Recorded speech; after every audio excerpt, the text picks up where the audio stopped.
Qui aurait imaginé que cette jeune fille à l'apparence douce était une criminelle ayant passé 4 ans dans une prison russe pour femmes? Là-bas, elle a cousu des vêtements, nourri des vaches et nettoyé des porcheries. Ces activités, loin d'être banales, font partie du programme de réhabilitation des détenus. En cas de non-respect des règles, les sanctions tombent. Isolement dans une cellule sombre et exiguë. Ici, la discipline est stricte, sans distinction entre hommes et femmes. Cette prison, nichée dans les montagnes rurales de Russie, accueille 420 détenus. La plupart ont été condamnés pour des crimes graves.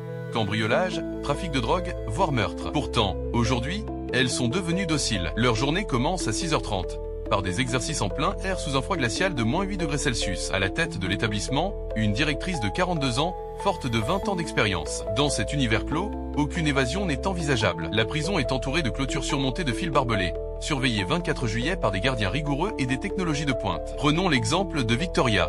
À seulement 18 ans, elle a déjà purgé 4 ans de détention pour cambriolage. Chaque jour, elle travaille dans la boulangerie de la prison, façonnant du pain qui constitue l'essentiel de ses repas. Quand un journaliste lui a demandé ce qui l'a poussé à commettre son crime, elle a répondu avec un regard empreint de mélancolie, évoquant les difficultés de sa vie familiale. Tatiana, elle, a été condamnée pour trafic de drogue. À l'apogée de son activité, elle gagnait des sommes faramineuses, inimaginables pour beaucoup. Aujourd'hui, elle manie une machine à coudre, et grâce à son bon comportement, elle bénéficie d'une cellule confortable et de loisirs comme la peinture ou l'informatique. Il y a aussi Sarah, une récidiviste de 30 ans, qui, après plusieurs incarcérations, a trouvé un semblant de paix intérieure en prison. Bien que son travail à l'atelier de couture soit pénible et mal rémunéré, elle affirme que ce quotidien austère est moins angoissant que sa vie de trafiquante. Cependant, tout n'est pas sombre.